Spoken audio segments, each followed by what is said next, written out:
250 years.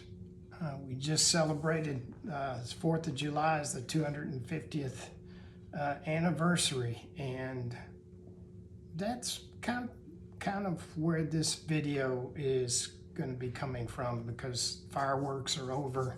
You know, unfortunately, our World Cup, the U.S. is out now, but part of this video was also inspired by the Gold Cup itself, having the world here. Mostly in the United States, but North America, that the World Cup, was hosted in the major cities here. That having the world come here and see us at our leisure almost, and getting to know each other through that. Somebody said that it's like the cousins you never met because your family didn't get along or something like that. But I think that's been great, and certainly I'm excited that the result of that was there's been a lot of good come out of that. But it got me to thinking. 250, and there's a lot of talk about the country being 250 years old, and a lot of good talk, a lot of negative talk as well. So I just kind of decided to go back. Sorry, by the way, this is Second Act Workshop. My name is John, and I've retired at the end of 2025, and I kind of started this channel as a way of looking at the retirement lifestyle. I have a chance to kind of talk about things that are important to me, observations, maybe things that will help other people who are approaching retirement. And just in general, this was, one of the things that I wanted to get involved in, learn to do, is, the videos and the editing and everything. So yes, I'm a content creator for all practical purposes now. So that's just one of the things that I picked up as being retired. But anyway, getting back to, what I kind of wanted to do was look back at the 70 years and just some observations of things that I've seen and experienced. I think one of the earliest memories as far as events going on in the United States, I do slightly remember the Cuban Missile Crisis, and that was a time where our country was really on edge. I could kind of feel it from my parents, but I was still fairly young, and there was still some safety involved in I had my parents, but yeah, that was looking back on it, that was an interesting time. I do remember vividly because I was in second grade when there was an intercom call over the intercom for the teachers to come down to the principal's office. And when the teachers came back, Iris came in the room, and she was crying. And she sat down at her desk, and we were all, nobody moved or was speaking. We knew something bad had happened. And she lifted her face up, and she said, "Kids, the president has been shot and killed, and the buses are on their way, where everybody's going home. Y'all just sit at your desk till it's time to leave." I remember that, and all of us nobody, I don't think any of us spoke a word. We didn't know what to do, what was coming next. Nobody knew, and I think that was the feeling at the time in the country. This was something, again, we were. There was a lot of unrest as far as with the Soviet Union and the United States, and then China was, starting to become, powerful in itself. So there was a lot going on, and nobody knew what was going to happen next. Were we going to war? Was what's going to happen? So that was even at that young age, that was a little disconcerting.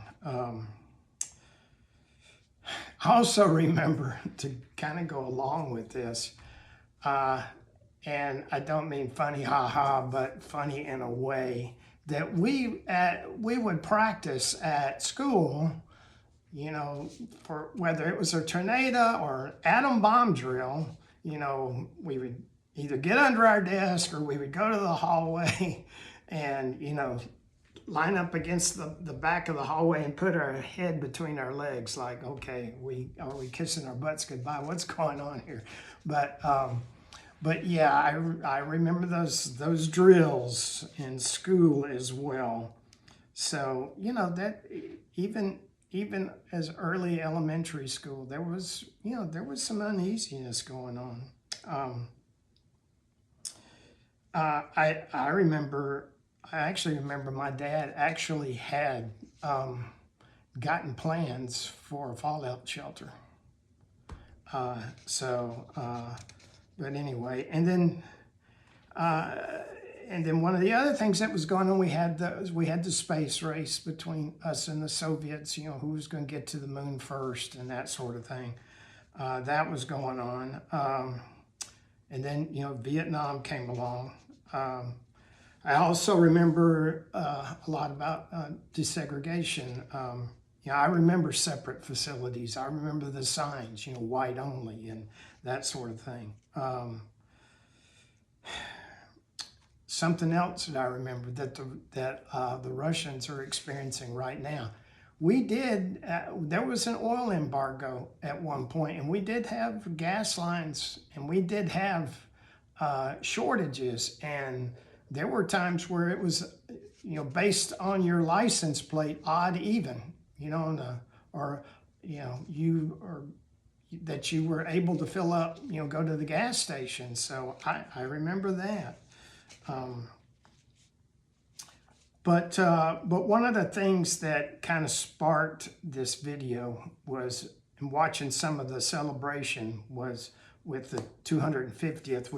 We saw a lot of the last of the World War II veterans, almost all of them, 100 plus years old. And that made me think of my first full-time job in the mid-70s. After I got out of high school, I went to work full-time and went to college in the evenings. And it was in a factory, and there, factory floor. And I remember one of the supervisors of one of the departments was an older Polish man. And the main thing that I remember about him, and I was told by one of the plant executives later, part of his story, because he said he really doesn't talk about it, but he was Jewish, and whenever he would give you something or you would exchange something, you could see on his hand he had a serial number that was tattooed because he had been in a concentration camp. I think about that man at times when we talk about that, the greatest generation, the one that survived the Depression and fought World War II. And again, from being a Polish Jew that was in a concentration camp, you just, most of those people are gone. And I think what bothers me about that is when people are gone, we tend to forget. And I hope we don't. I would hate to see that. And so like I said, I just, it's great that we've hit 250. As a nation, have we always done the right things? No, we haven't. But this is the one place that is continuously working to improve. and it's still the best place on the world to live. And you know, I wouldn't want to do it. I wouldn't want to live anywhere else. So again, yeah, kind of hope you enjoyed this. Again, I just wanted to focus on the fact that you know, I love the fact that we've, you know, that we're able to celebrate 250. You know, in some ways, I think I've seen, you know, some patriotism more so, but then in other ways, you know, I've kind of wondered, you know, are we kind of, you know, backing off some of that now? And I don't think we need to. I think we need to remember the past. We need to, you know, obviously correct mistakes of the past and move forward together. So anyway, yeah, hope you enjoyed this video. Again, it's Second Act Workshop. Please like and subscribe. It's a new channel, so I'm starting from the ground. I do have merchandise on secondactworkshop.com. And again, that's merchandise that kind of celebrates the retirement lifestyle. You know, if you're so inclined, I would appreciate it. And again, like and subscribe, and I'll see you on the next video.